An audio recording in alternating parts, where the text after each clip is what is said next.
Eh bien, voilà, et petite exhortation pour ce matin. Pour nous tous, s'il vous plaît, acceptez de payer le prix qui nous est demandé pour que nous puissions répondre à l'attente du cœur du Père. Il ne nous demande pas de nous investir sans que lui, il nous ait prouvé que son amour l'a poussé à l'extrême pour que nous puissions rentrer dans ce qu'il a prévu pour nous, la vie éternelle. Il a payé de sa propre vie. Il a versé tout son sang. Il a accepté le crachat, les insultes, les coups. Il a tout accepté. L'humiliation, il a tout accepté. Parce qu'il nous aimait. Maintenant, il nous dit, s'il vous plaît, mes enfants, venez vers moi. Venez vers moi. Et il nous donne les conditions. Soyez disciplinés.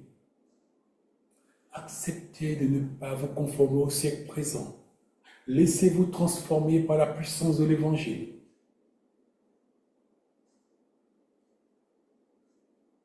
Mais, vous savez, je vais vous le dire, mes bien-aimés, si vous avez une trop grande proximité avec ce monde, et si ce monde exerce une trop grande influence sur vous, vous pouvez déjà être sûr. Allez, prends ton petit carnet, va l'écrire. Je suis recalé. Parce que ce n'est pas compatible, une préparation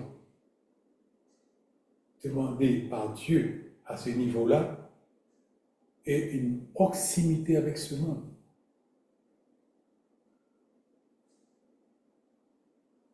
C'est pour cela que nous devons accepter humblement quand on n'est pas capable parce que notre chair nous fait la guerre, quand on ne le peut pas parce que nous avons notre côté désagréable qui nous fait la guerre, va voir papa. Dis-lui, s'il te plaît, j'ai besoin d'aide. Je suis en train de me causer des problèmes.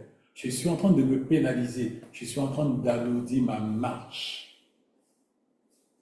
Une chose que j'aime bien dire, juste avant de passer à autre chose, avant nous prenions notre temps, jeûner pour prier contre les démons, pour prier contre Satan, pour combattre les démons, pour combattre Satan qui nous fait la guerre et qui nous attaque.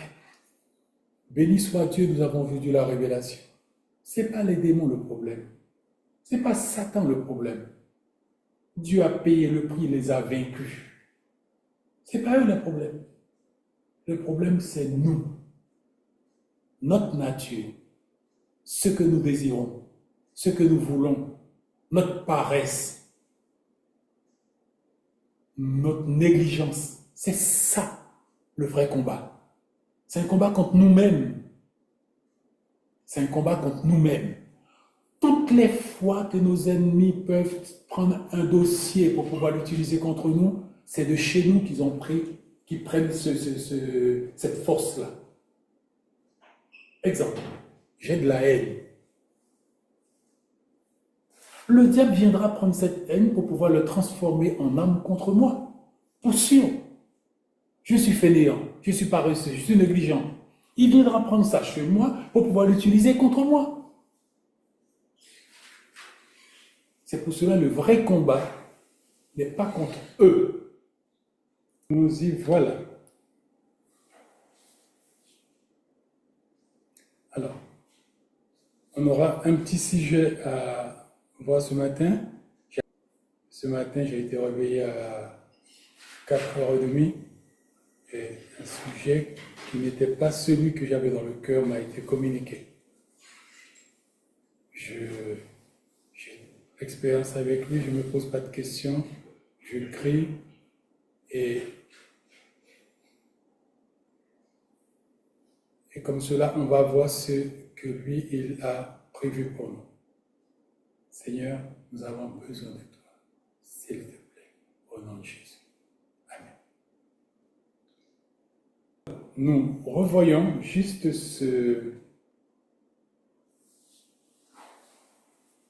Ce passage que nous avons vu en 2019 et que nous avons revu encore et encore, il dit,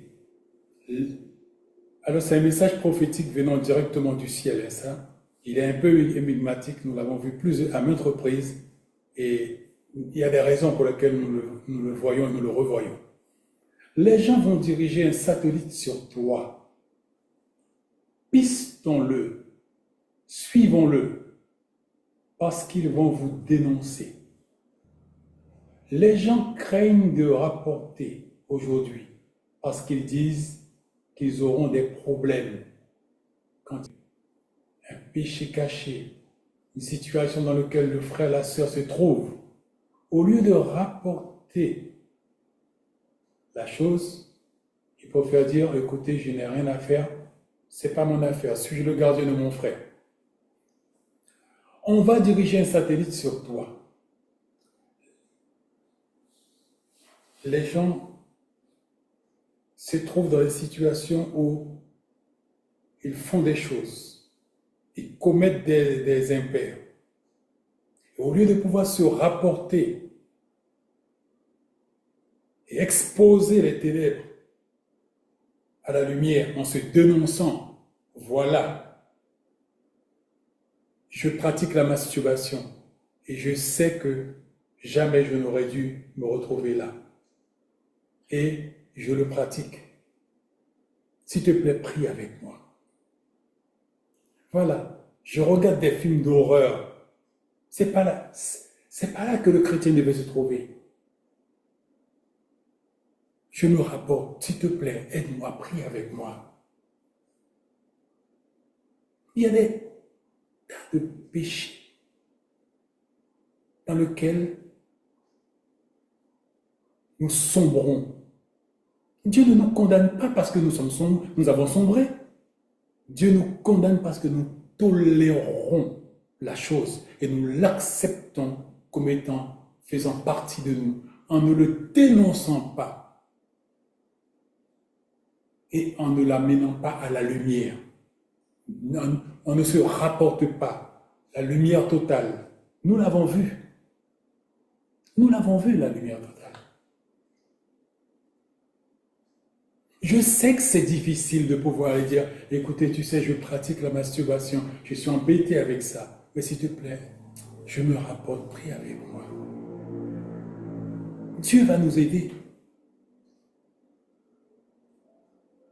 Pour la bonne et simple raison, il n'y a pas un d'entre nous que nous ne sommes pas trouvés dans cette cochonnerie-là, c'est notre nature, on vient d'Éden. N'ayez pas honte de nous rapporter. Je sais qu'on a honte, mais n'ayez pas honte. N'ayez pas honte. Si vous voyez votre frère, votre soeur dans quelque chose de pas normal, allez le voir du lit, tu sais, il faut te rapporter. Il n'accepte pas de le faire. Rapporte ton frère, rapporte ta soeur, rapporte ton père, rapporte ta mère, rapporte ton enfant.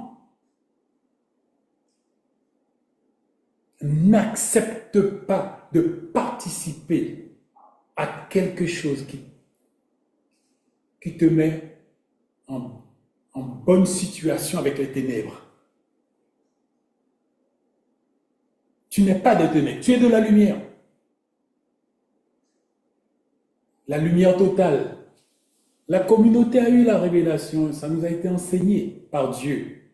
Et notre bien-aimé Fatibi est venu avec le message, sois un bon rapporteur. C'est le même message. Sois un bon rapporteur, la lumière totale, c'est le même message.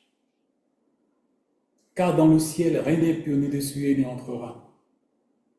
Si nous tolérons les ténèbres en nous, où nous vivons en bonne fraternité avec, parce que mon frère, ma soeur à côté de moi est en train de patauger dans tout ça. Je le vois dans les films porno, je le vois dans les films d'horreur, je le vois en train de traficoter à gauche et à droite toutes sortes de choses. Je ferme ma bouche. Je ferme ma bouche. Je fais partie de mon frère, je fais partie de ma soeur, je suis un avec lui. Je suis un avec elle.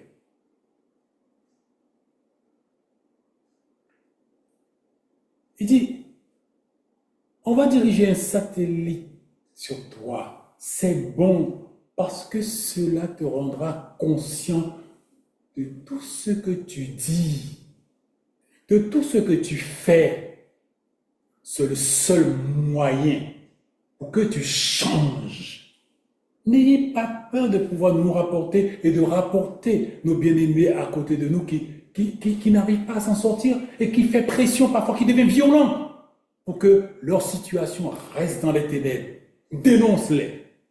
Demain, il se tiendra devant le trône, il va te prendre dans ses bras, il va te dire merci, tu m'as sauvé.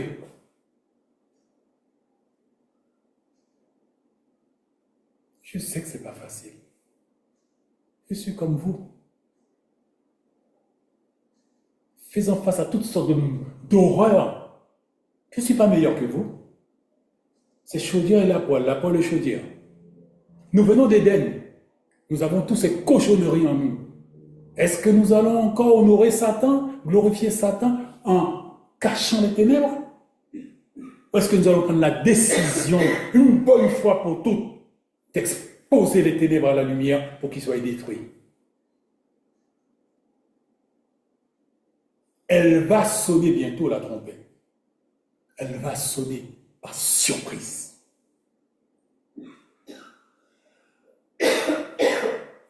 Que feras-tu? Que feras-tu?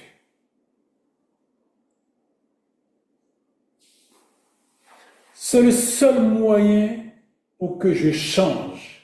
C'est le seul moyen pour que tu changes. C'est le seul moyen pour que nous changeons.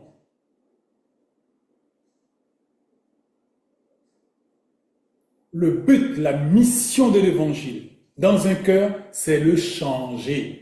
Si cette personne ne change pas, l'évangile a échoué dans ta vie et dans ma vie, veut dire qu'il n'y a pas d'aurore pour nous. Il n'y aura pas de lendemain pour nous. Ne nous attendons pas à la vie éternelle. Il n'y a rien pour nous.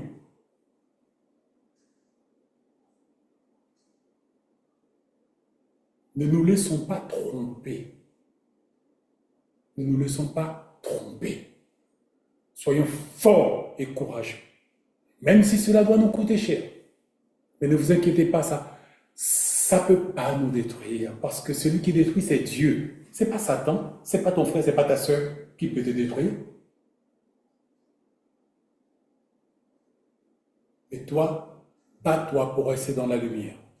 Et n'aie pas de compromis avec les ténèbres. Je sais que ce message-là s'adresse à des cœurs qui sont parfaitement concernés et les bien-aimés savent. Dieu nous parle maintenant. Il est temps pour toi, il est temps pour moi de mettre de l'ordre une bonne fois pour tout dans notre vie. La trompette va sonner. Il sera trop tard. Cela va t'aider à changer. Les gens vont diriger un satellite sur toi. Ils ne sont pas intéressés par ce que font les autres. Je veux dire, leur ami païen. Mais toi, ce que tu fais, ils vont le rapporter, le dénoncer. Ainsi, tu feras très attention à ce que tu dis, à ce que tu fais. C'est bon d'être conscient de ce qu'on fait. Ce message a été apporté par le prophète Tibi avant le Covid en 2019. Et là, il parlait d'après l'enlèvement. Ce qui va se passer. C'est où nous vivons dans la lumière totale, où nous nous rapportons maintenant, où nous serons obligés après de nous préparer d'aller en maison en maison. Et c'est de ce qu'il parle là maintenant. C'est un message qui est pour ceux qui vont rester, pas pour ceux qui vont partir. Si nous le prenons tel quel pour agir en fonction, nous allons nous inscrire dans ceux qui vont partir. Mais si nous continuons à jouer au chat et à la souris, et donner une facette de nous-mêmes qui n'est que de l'hypocrisie et du mensonge, et qu'au fond de nous, c'est rempli de rapines, c'est rempli d'adultère, c'est rempli de tromperie, nous perdons notre temps. On ne trompe pas Dieu. Ce qu'un homme a semé, il le moissonnera.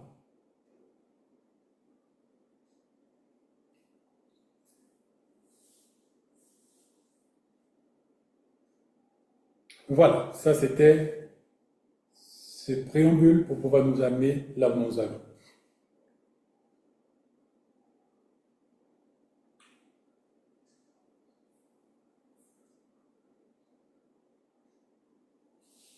Hop, ça n'est pas parti. Alors, écoutez bien. Je vais expliquer ce que vous voyez actuellement sur l'écran. Nous devons faire partie de DJCSE, Église ayant une mission avec un message d'espoir à partager. Alors, DJCSE n'a rien à faire avec nous. Nous avons reçu ce diminutif DJCSE, mais ça n'a rien à faire proprement avec nous. Ceci relève de Dieu lui-même. Nous devons faire partie de DJCSE, Église ayant une mission avec un message d'espoir à partager. Alors, DJCSE, ça veut dire Dieu, Jésus-Christ, Saint-Esprit. Nous devons faire partie intégrante de Dieu, de Jésus-Christ et du Saint-Esprit. Vous comprenez très bien que ça n'a rien à faire avec nous. Rien à faire avec nous. Cette Église mystique, avec une mission, a un message d'espoir. Et ce message d'espoir doit être partagé. Je prie pour demander à Dieu comment maintenant la partager. Je ne m'étends pas plus loin sur ça. Ça ne fait pas partie. La mission de DGCSE est de préparer le chrétien intérieurement pour le réel changement. Pour le réel changement. La mission de l'évangile, c'est de changer l'être humain. Si l'évangile de Jésus-Christ se trouve incapable de nous changer, cela veut dire une chose. Cet évangile-là a échoué dans sa mission dans notre vie. Les pharisiens et les docteurs de la loi, n'ayant pas obéi à Dieu pour se faire baptiser par Jean-Baptiste, ont rendu nul à leur regard le dessein de Dieu. Le plan de Dieu pour les pharisiens et les docteurs de la loi a échoué dans leur vie. Parce qu'ils n'ont pas répondu à ce que Dieu voulait.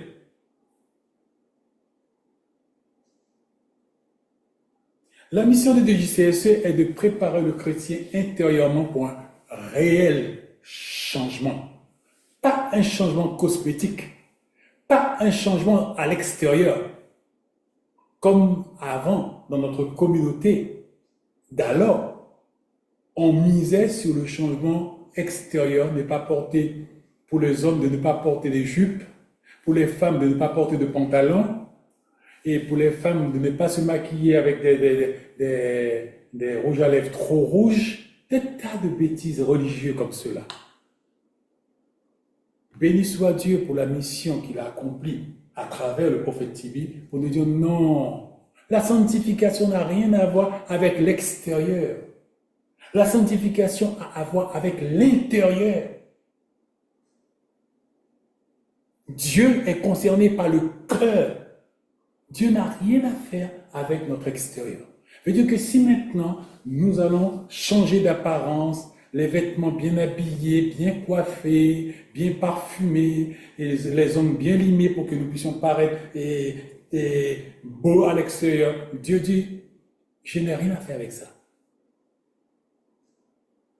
Ceux qui mettent du parfum bien habillé, longue robe, et pour les dames, et pantalons bien bouffants pour les hommes, pour aller à l'église. Et Dieu dit, mais je n'ai rien à faire avec ça. J'ai rien à faire avec ça. C'est pas ça la sanctification. Je parle de sanctification. Le cœur doit changer. Le cœur doit se paramétrer avec le ciel. Le cœur doit ressembler aux citoyens du ciel. C'est ça la vraie sanctification. C'est ça le vrai changement.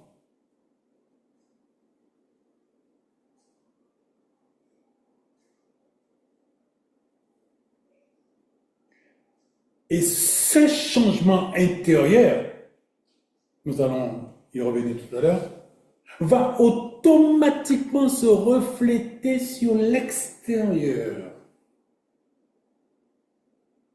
Un authentique chrétien ne peut pas être un impudique. Mais un vrai religieux peut être un vrai saint à l'extérieur et un vrai impudique à l'intérieur. Comprenez-moi. Un vrai religieux peut être très saint à l'apparence et très impudique dans le cœur. Je m'explique pour être clair.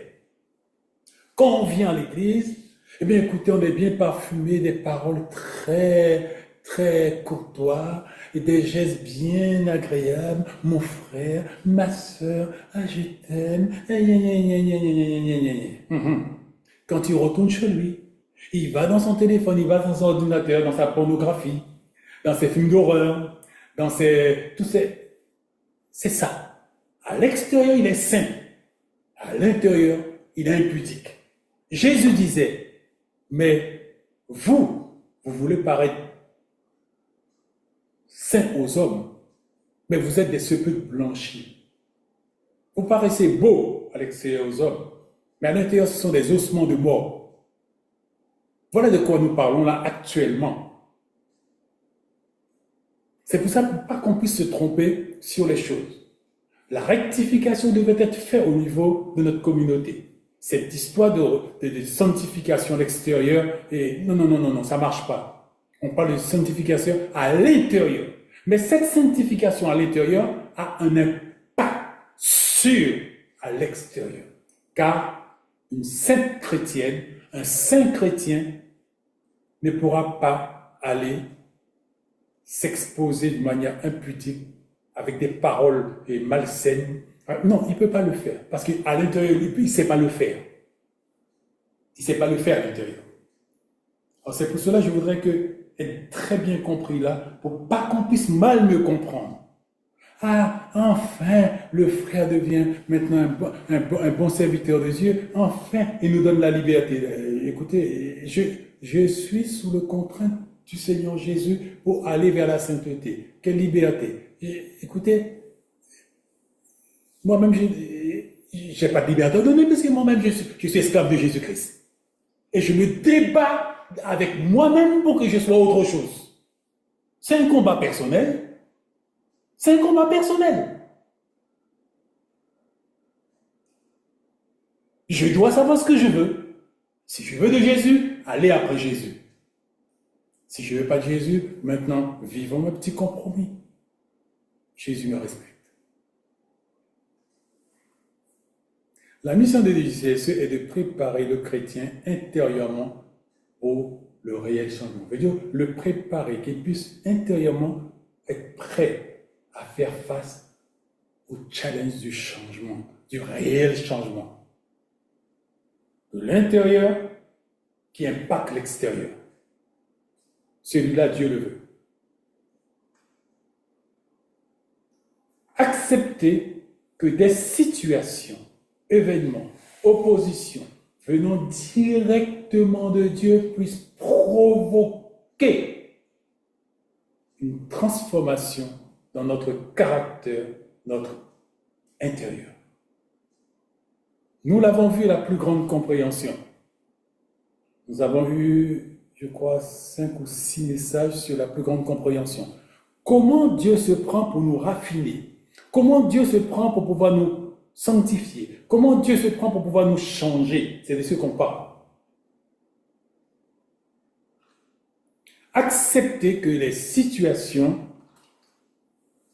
événements, oppositions de la vie, venant directement de Dieu, pas de Satan, de Dieu, puissent provoquer une transformation dans notre caractère, notre intérieur. De Dieu. Pourquoi de Dieu?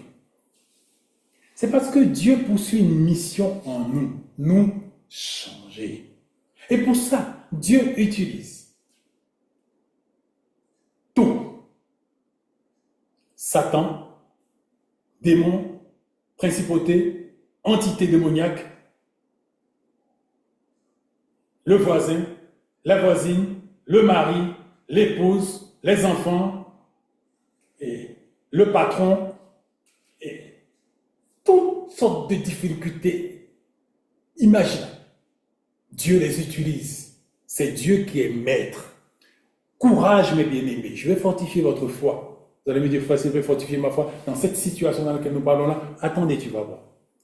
Tu crois, je crois, nous croyons que nous servons un Dieu tout-puissant. N'est-ce pas vrai? Est-ce que notre Dieu est faible? Non, frère, il est tout-puissant, amen, amen, amen, je suis d'accord avec vous. Alors si Dieu est tout-puissant, je confie à Dieu ma vie. Est-ce que Dieu maintenant va manquer? Ah, le témoin a touché ma fille, je n'ai même pas vu ça.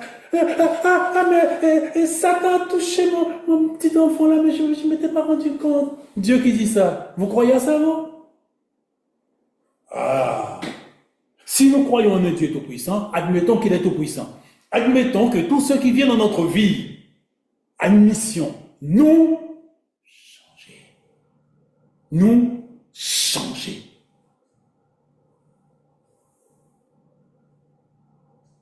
Vous savez, il est bien que nous, chrétiens, nous puissions être cohérents avec nous-mêmes. Pour que nous puissions dire non. Ce Dieu-là, qui a créé les cieux et la terre, les sources d'eau, les mers, les galaxies, les cieux des cieux, ce Dieu-là est mon papa. Je lui ai donné ma vie. Il a accepté ma vie et il m'a dit, je serai responsable avec toi.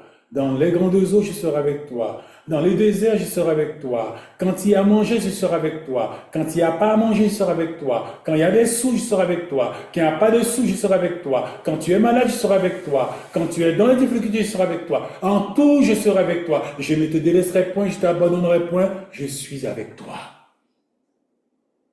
Cette foi-là, nous devons l'avoir, mes bien-aimés, pour changer.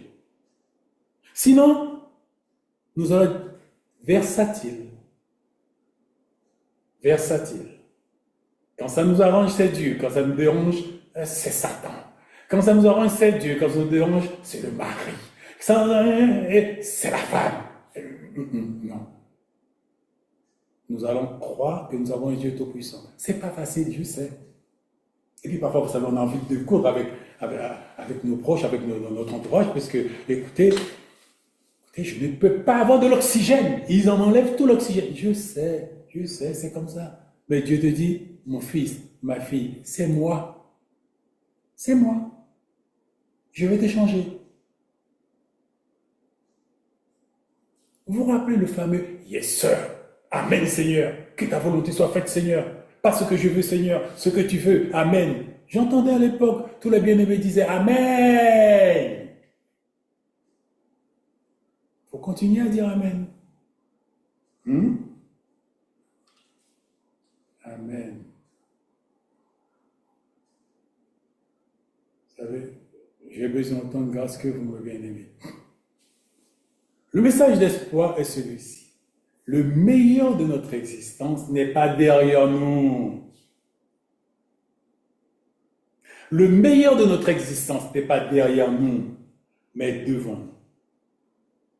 Les situations vont faire de nous des rois et des reines qui devraient être pour toujours dans son royaume, près de lui. C'est pour ça que nous acceptons l'inacceptable. C'est pour ça que nous tolérons toutes ces situations.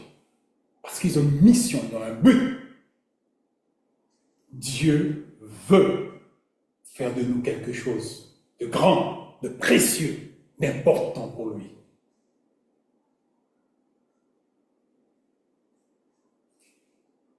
Nous sommes importants pour lui. Nous sommes des futurs rois et reines. Nous le sommes.